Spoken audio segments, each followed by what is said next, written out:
이의 신청을 해서 연금을 받게 되는 7급 이상을 받게 된다. 그런 경우가 아니라면 굳이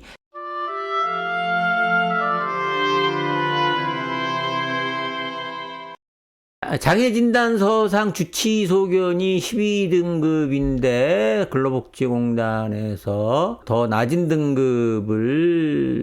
등급으로 판정을 하는 경우 어떻게 해야 할까요? 뭐 이런 내용의 질문 주셨는데요.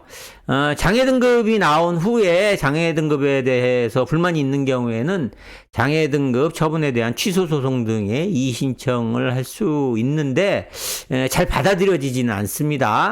그리고 사업주에 대한 손해배상 청구를 할 수 있는 경우로서 연금에 해당되지 않는 장애 8급 이하의 경우에는 어차피 근로복지공단에서 받게 되는 장애 등급에 하고 차이가 나도 최종적인 손해배상액의 합계액에는 차이가 없기 때문에 장애 등급에 대한 이의 신청에 실익은 없습니다.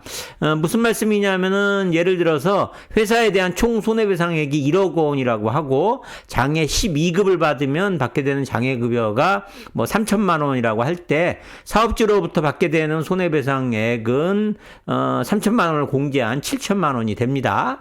그런데 장애 등급에 대한 이의 신청을 해서 11급을 받게 되고 그때 받게 되는 장애급여가 이제 1천만 원 상승한 뭐 4천만 원이라고 할 때 회사에 대한 손해배상 청구를 해서 받을 수 있는 금액은 1억 원에서 그 4천만 원을 공제한 6천만 원이 되게 됩니다.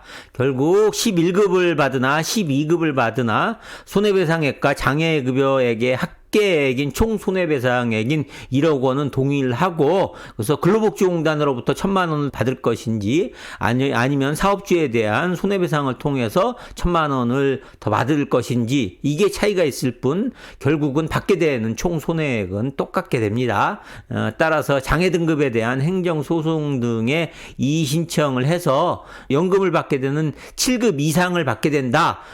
그런 경우가 아니라면 굳이 장애 등급에 대한 취소 소송 등을 할 실익은 크게 없다고 이렇게 말씀드리고 싶습니다.